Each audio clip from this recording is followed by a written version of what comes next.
Hello everyone, my name is Raviteja, my health and wellness coach. So ఈ వీడియోలో మనము insulin resistance కి weight gain కి ఉన్న సంబంధం గురించి మాట్లాడదాం. ఇన్సులిన్ రెసిస్టెన్స్ గురించి చెప్పాలి అంటే నేను చిన్న ఒక ఫోటో షేర్ చేసి చెప్తాను మీకు. So I hope it is visible. So simple గా చెప్పాలంటే మీరు ఎప్పుడైనా సరే ఫుడ్ తింటారు, ఎస్పెషల్లీ కార్బోహైడ్రేట్స్, ఈ ప్రాసెస్డ్ ఫుడ్స్, ఈ షుగర్ ఫుడ్స్ తింటారో బాడీ ఏం చేస్తుందంటే ఇన్సులిన్ ని సెక్రెట్ చేస్తుంది అనమాట. ఈ ఇన్సులిన్ ఓవర్గా సెక్రెట్ అయిపోయింది అనుకోండి, మన బాడీలో ఉన్న సెల్స్ ఇన్సులిన్ రెసిస్ట్ చేస్తాయి.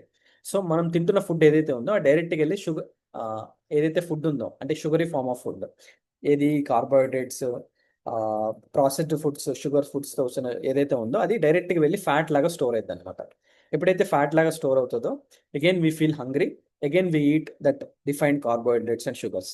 So it's a vicious cycle అనమాట. ఈ సైకిల్ వల్ల ఏమవుతుందంటే బాడీలో బాడీలో ఉన్న సెల్స్ ఇన్సులిన్ ని రెసిస్ట్ చేయడం స్టార్ట్ చేస్తాయి. దాన్ని ఇన్సులిన్ రెసిస్టెన్స్ అంటాం. ఓకేనా? సో ఇది brief description about insulin resistance. So దీనికి వెయిట్ గెయిన్ కు ఉన్న సంబంధం గురించి we will discuss in this video. One minute.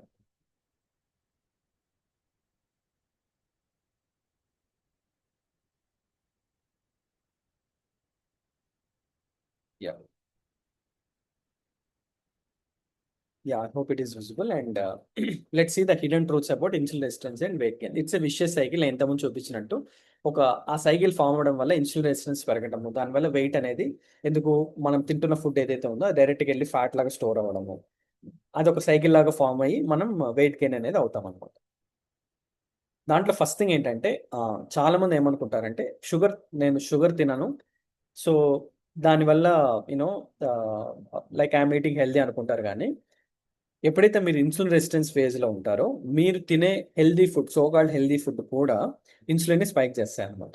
అంటే ఏంటి? లెట్స్ ఏ బ్రౌన్ బ్రెడ్ ఉంది, ఓట్స్ ఉంది, స్మూతీస్ ఉన్నాయి, ఇవన్నీ హెల్దీ అని మీరు అనుకుంటారు. బట్ దాంట్లో హిడెన్ కార్బోహైడ్రేట్స్ అండ్ షుగర్స్ ఉండటం వల్ల ఈ హెల్దీ ఫుడ్స్ కూడా ఇన్సులిన్ని స్పైక్ చేస్తాయి అనమాట. అది ఫస్ట్ మీరు గుర్తుంచుకోవాల్సింది. అండ్ రిపీటెడ్ స్పైక్, ఏదైతే ఆ ఫుడ్ ఉంటుందో multiple times in a day తినడం వల్ల ఆ రిపీటెడ్ స్పైక్స్ వల్ల ఇన్సులిన్ అనేది ఎప్పుడు ఎక్కువగా ఉంటుంది. ఎప్పుడైతే ఇన్సులిన్ ఎక్కువగానే ఉంటుందో ఇన్సులిన్ రెసిస్టెన్స్ అనేది ఫామ్ అవుతుంది అనమాట.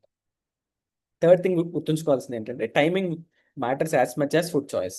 సో ఏ టైంలో తింటున్నారు, ఎన్నిసార్లు తింటున్నారు, ఎంత టైం గ్యాప్లో తింటున్నారు, ఇవి కూడా చాలా important to reduce this insulin resistance. And one of the classic clue of మీకు ఇన్సులిన్ రెసిస్టెన్స్ ఉందా లేదా అని తెలుసుకోవాలంటే there is something called belly fat. మీకు బెల్లీ ఫ్యాట్ ఉంది అంటే ఇన్సులిన్ రెసిస్టెన్స్ ఫేజ్లో మీరు ఉన్నారని అర్థం. సో మీరు ఏమి తిన్నా సరే మీరు వెయిట్ గెయిన్ అవుతారు, especially this carbohydrates and sugars food. So not just eating too much, basic ఏమవుతుందంటే మనం తింటున్న ఫుడ్ డైరెక్ట్గా వెళ్ళి ఫ్యాట్గా స్టోర్ అవడం వల్ల విజరల్ ఫ్యాట్ అనేది పెరుగుతుంది అనమాట. విజరల్ ఫ్యాట్ అంటే ఆర్గాన్స్ మీద ఉన్న ఫ్యాట్, లివర్, కిడ్నీ, బ్లడ్ వెజల్స్లో ఉన్న ఫ్యాట్ అనేది పెరుగుతుంది. And that indicates some health risks అనమాట. లైక్ డయాబెటీస్ అవ్వచ్చు, హార్ట్ డిసీజ్ అవ్వచ్చు. వీటన్ని కూడా belly fat is one of the classic symptom of this health risk indicator. And ఎంత ఉండాలి అంటే ఉమెన్కి, ఇఫ్ యూ సీ, ఉమెన్కి 35 ఇంచెస్ కన్నా ఎక్కువ ఉన్నా, లేదంటే మెన్కి 40 ఇంచెస్ కన్నా ఎక్కువ ఉన్నా, అంటే దట్ వేస్ట్ సర్కంఫరెన్స్ అంటాం కదా, పొట్ట దగ్గర సర్కంఫరెన్స్ ఎక్కువ ఉందంటే మీరు ఇన్సులిన్ రెసిస్టెన్స్ ఫేజ్లో ఉన్నారని అర్థం. ఓకేనా? అండ్ ఈ ఫేజ్లో ఉండటం వల్ల ఏమైతే హంగర్ నెవర్ స్టాప్స్. లైక్ మీరు ఎప్పుడైతే మీల్ తింటారో, మీల్ తిన్నప్పుడు ఇన్సులిన్ బాగా స్పైక్ అవ్వడం, ఇన్సులిన్ ఎప్పుడైతే స్పైక్ అవుతుందో ఇమీడియట్గా క్రాష్ అయిపోతుంది అనమాట. ఎందుకు? మీరు స్పైక్ అయిన ఇన్సులిన్ నుంచి వచ్చిన గ్లూకోజ్ డైరెక్ట్గా ఫ్యాట్గా స్టోర్ అవుతుంది, బాడీ యూస్ చేసుకోవట్లేదు ఆ ఎనర్జీని. సో ఎప్పుడైతే డైరెక్ట్గా స్టోర్ అవుతుందో అగైన్ మీకు ఆకలేస్తుంది. నేను ఫస్ట్లో ఏదైతే ఆ విషయస్ సైకిల్ చూపించాను, ఎప్పుడైతే ఆకలేస్తుందో అగైన్ మీరు తినడం స్టార్ట్ చేస్తారు. This cycle goes and go, I mean it will go on and go on అనమాట. So hunger that never stops when your in insulin resistance phase. And diets ఎందుకు స్టాప్ అవుతాయంటే work అవ్వడానికి, బేసిక్గా మీరు healthy ఫుడ్స్లో నేనైతే స్టార్టింగ్లో చెప్పాను, ఓట్ మీల్ అని, లేదంటే బ్రౌన్ బ్రెడ్ అని, ఇవన్నీ తినడం వల్ల కూడా ఎప్పుడైతే ఇన్సులిన్ ఎక్కువ ఉంటుందో బాడీలో ఫ్యాట్ అనేది బాడీ యాక్సెస్ చేయలేదు అనమాట. This is a like A classic truth. So మీరు వెయిట్ లాస్ అవ్వాలి అనుకుంటే మీరు ఏం చేసినా సరే మీరు తింటున్న ఫుడ్లో ఎక్సెస్ కార్బోహైడ్రేట్, షుగర్స్ ఉన్నాయి అంటేనే మీ బాడీ ఫ్యాట్ని యాక్సెస్ చేయలేదు, దానివల్ల మీరు వెయిట్ అనేది గెయిన్ అవ్వరు. సెకండ్ థింగ్ ఏంటంటే చాలా మంది చేసే మిస్టేక్, తక్కువ తింటారు. తక్కువ తినడంలో కూడా ఈ కార్బోహైడ్రేట్స్ అండ్ షుగర్స్ని ఇంక్లూడ్ చేసుకుంటారు. దానివల్ల ఏమైంది, బాడీ మెటబాలిజం తగ్గిపోద్ది. మెటబాలిజం తగ్గిపోవడం అంటే ఏంటి,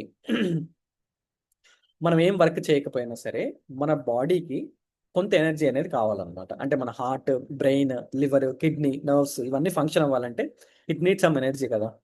ఈ ఎనర్జీని కూడా మీరు ఇవ్వలేదనుకోండి, మీరు తింటున్న తక్కువ అంటే డైట్ పేరుతో తక్కువ తిన్నారనుకోండి, వాటికి కూడా ప్రాపర్గా ఎనర్జీ అందదన్నమాట.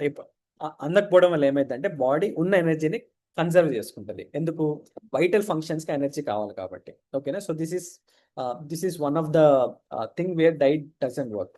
అంటే మీరు తక్కువ తినడం అంటే డైట్ పెడితే తక్కువ తింటే దీనివల్ల ఏమైందంటే ఎనర్జీ అనేది ఖచ్చితంగా డ్రాప్ అయింది. ఓకేనా. సో బికాస్ మీరు తింటున్న ఎనర్జీ డైరెక్ట్గా ఫ్యాట్గా స్టోర్ అవుతుంది కాబట్టి. Okay. And finally life style factors matter the most. So sleep, proper sleep is important. So less than 7 hours ఉంటే అది ఇన్సులిన్ రెసిస్టెన్స్ని పెంచుతుంది అనమాట ఖచ్చితంగా. అండ్ హార్మోన్ డిస్ట్రప్షన్ కూడా జరుగుతుంది. అండ్ స్ట్రెస్ లెవెల్స్ వల్ల కార్టిజాల్ పెరుగుతుంది. కార్టిజాల్ పెరగడం వల్ల ఆకలి ఎక్కువ వేస్తుంది, క్రేవింగ్స్ పెరుగుతాయి. దానివల్ల ఎక్కువ తింటారు. ఎక్కువ తినడం వల్ల again you will see weight gain.